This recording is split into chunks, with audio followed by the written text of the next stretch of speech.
Bonsoir, bienvenue à cette séance ordinaire du Conseil municipal du mardi 22 juin 2021 à 19h30 à huis clos et par vidéoconférence.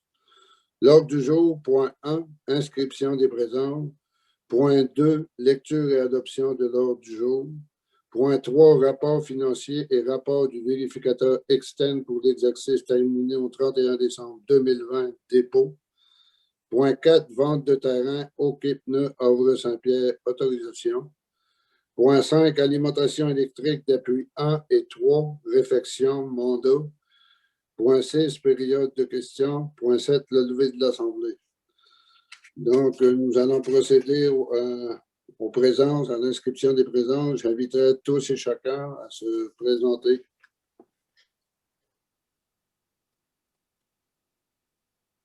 Madame Thériault. Marie-Ève Thériault, conseillère, siège numéro 2, présente.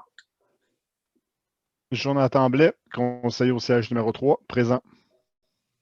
Charlotte Cormier, conseillère au siège numéro 4, présente. Nathalie Bernier, conseillère siège numéro 5, présente. Charles Arsenault, conseiller au siège numéro 6, présent. Maggie Richard, directrice générale, présente. Laura Mensbridge, directrice générale adjointe, présente. Et le tout sous ma présidence, Pierre Cormier, maire. Donc, je déclare la séance ouverte en constatant que le quorum est atteint. Suite à ça, on passera au point numéro 2, lecture et adoption de l'ordre du jour. Après la lecture de l'ordre du jour, je, Nathalie Bernier, propose que l'ordre du jour de la présente séance soit adopté. J'ai besoin d'un appuyeur. Moi, Marie-Ève Thériault, j'appuie. Donc, il est proposé par Mme Nathalie Bernier et appuyé de Mme Marie-Ève Thériault que le point 2, lecture et adoption de l'ordre du jour, soit accepté tel que lu. Est-ce qu'il y a de l'opposition? Aucune opposition, merci. Point 3, j'inviterai Mme Laura Mensbridge à nous déposer le rapport financier de l'année se terminant au 31 décembre 2020.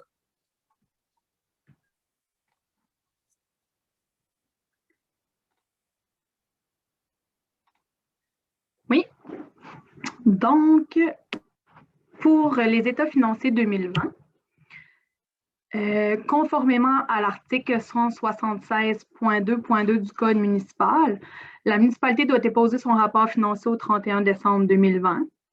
Les états financiers consolidés de l'année 2020 ont été préparés par la firme MNP Comptable agréée. Le rapport est déposé à la séance extraordinaire du Conseil municipal d'aujourd'hui, soit le 22 juin 2021. Le résultat des activités financières de fonctionnement non consolidées pour l'exercice financier 2020 s'est soldé par un excédent à des fins fiscales de 1 116 764. Sommairement, pour vous expliquer les résultats, au niveau des revenus, il y a eu un total de 11 504 542 $. Au niveau des dépenses, 9 849 003 $. À ça se rajoute la conciliation à des fins fiscales, donc des éléments de conciliation, soit l'amortissement, le remboursement de la dette à long terme et les affectations d'activités d'investissement, pour un total de 538 775 qu'on vient diminuer au solde d'excédent, soit la différence entre les revenus et dépenses. Donc, à ça, on vient diminuer les conciliations, ce qui nous donne l'excédent de fonctionnement de 1 116 764 $. Au niveau des revenus, pour vous expliquer un peu la différence entre le budget et le réel qu'on retrouve pour l'exercice 2020.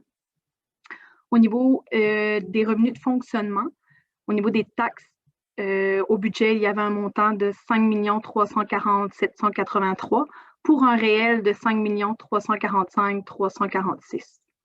Au niveau des compensations des gouvernements, on avait un budget de 964 730 pour un réel de 999 819.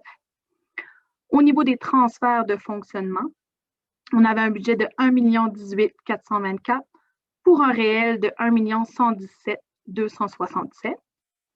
Au niveau des services rendus, on avait un budget de 368 380 pour un réel de 390 534. Pour l'imposition de droits, amendes et pénalités, un budget de 84 000 pour un réel de 135 116. Et finalement, les autres revenus, un budget de 3 486 296 pour un réel de 3 516 460. Certaines explications au niveau des revenus, des explications des écarts. Principalement, on a reçu une aide financière gouvernementale pour compensation du COVID-19 qui était non planifiée.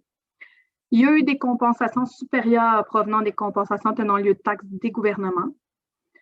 Au niveau des revenus additionnels, on a imposition de droits, de mutation et en intérêt, donc plus que ce qui était budgété. Et l'augmentation des revenus au camping municipal qui découle d'une augmentation de l'achalandage touristique. Au niveau des dépenses, pour les dépenses de fonctionnement, nous avions budgété pour l'administration générale 1 847 204 pour un réel de 1 862 553.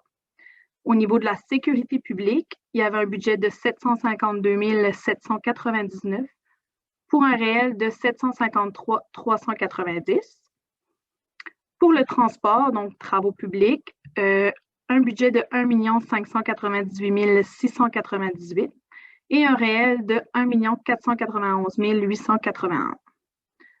L'hygiène du milieu, budget de 991 531 pour un solde de 957 269. Santé et bien-être, un budget de 54 630 pour un réel de 42 941. L'aménagement, urbanisme et développement, un budget de 345 524 pour un réel de 326 108. Loisirs et culture, un budget de 2 133 417 pour un réel de 1 790 564. Et finalement, les frais de financement, un budget de 789 539 pour un réel de 705 066. L'explication des écarts au niveau des dépenses. Il y a eu certaines économies au niveau des dépenses associées au report de certains projets d'immobilisation qui ont été non réalisés dû au contexte de pandémie. Il y a eu certaines dépenses de fonctionnement inférieures aux prévisions budgétaires, donc, vu la pandémie aussi, certaines dépenses d'opérations moindres. Au niveau des dépenses d'administration générale, certaines dépenses supplémentaires provenant entre autres d'honoraires professionnels. Il y a eu aussi des économies sur les frais de financement, donc des obligations avec des intérêts moindres que ce qui était budgété. Une baisse de certaines dépenses en ressources humaines liées à la COVID. Des économies aussi suite à la diminution des quotes-parts de la MRC de Mingani. Et certaines autres petites variations de revenus et dépenses. Donc, toutes ces explications-là totalisent le montant qu'on vous a présenté de 1 116 764 comme résultat pour l'exercice financier 2020. Donc, je demanderai la résolution pour déposer le rapport financier. J'ai un projet de résolution. Je, Charlotte Cormier, propose que le rapport financier et le rapport de vérification externe pour l'exercice terminé le 31 décembre 2020 soient et par la présente déposés au conseil municipal. J'ai besoin d'un appuyeur. Moi, Nathalie Bernier, j'appuie.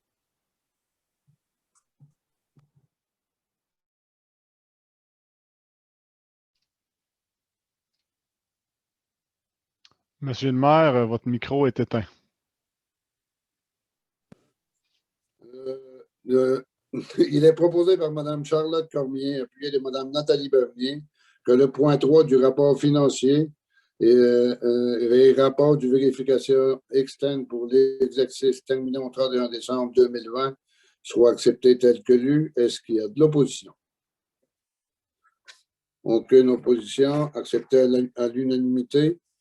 Point 4, vente de terrain au Quai Pneus, Havre-Saint-Pierre, autorisation.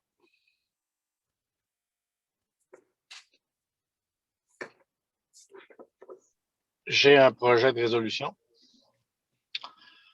Considérant la demande d'achat d'un terrain de la compagnie au Quai Pneus Saint-Pierre, Je, Charles Arsenault, propose que la municipalité vende de gré à gré à la compagnie OK Pneus Havre-Saint-Pierre le lot 6 451 797 au cadastre officiel de la municipalité d'Havre-Saint-Pierre dans la circonscription de cette île, conformément à la politique relative à la vente des terrains commerciaux et ou industriels. Que le terrain faisant l'objet de la présente vente ne fait pas partie du domaine public de la municipalité en vertu de l'article 916 du Code civil du Québec. Que le maire ou le maire suppléant et la directrice générale ou la directrice générale adjointe soient autorisés à signer pour et au nom de la municipalité d'Havre-Saint-Pierre le contrat notarié à intervenir par Maître Brigitte Viviane Lévesque, notaire, et ainsi donner quittance sur paiement du prix de vente. J'ai besoin d'un appuyeur. Moi, Charlotte Cormier, j'appuie. Donc, il est proposé par M. Charles Arsenault, appuyé de Mme Charlotte Cormier, que le point 4 d'ordre du jour, vente de terrain OK Pneus Havre-Saint-Pierre, soit accepté tel que lu. Est-ce qu'il y a de l'opposition? Donc, aucune opposition. Merci. Accepté à l'unanimité. Point 5, alimentation électrique des puits numéro 1 et numéro 3, réfection mandat. J'ai un projet de résolution considérant qu'il y a lieu d'effectuer des travaux de remplacement des câbles d'alimentation électrique des puits d'eau potable numéro 1 et numéro 3, considérant l'urgence des travaux à réaliser, considérant la réception de l'offre de la compagnie Panim Électrique incorporée en date du 7 juin 2021, Jonathan Blais, propose que la municipalité retienne les services de la compagnie Panim Electric Inc. afin de procéder aux travaux de réfection électrique des puits d'eau potable numéro 1 et numéro 3, et ça pour la somme de 40 120,82 $, taxes applicables en su. J'ai besoin d'un appuyeur. Moi, Marie-Ève Thériault, j'appuie. Donc, il est proposé par M. Jonathan Blais et appuyé de Mme Marie-Ève Thériault que le point 5 de l'ordre du jour, alimentation électrique des puits 1 et 3, réfection, mandat, soit accepté. Est-ce qu'il y a de l'opposition? Aucune opposition, acceptée à l'unanimité. Point 6, période de questions. Mme Richard, est-ce qu'il y a eu des questions venant de la part du public? Non, nous n'avons reçu aucune question. OK, merci. Donc, nous sommes rendus au point 7, levée de la séance. J'ai un projet de résolution. Je, Charles Arsenault, propose qu'il soit procédé à la fermeture de la présente séance. J'ai besoin d'un appuyeur. Moi, Marie-Ève Thériault, j'appuie.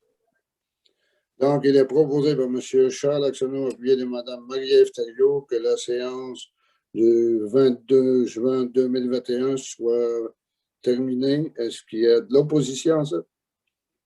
Aucune opposition, acceptée à l'unanimité. Merci. Bonsoir tout le monde et bonne Saint-Jean-Baptiste.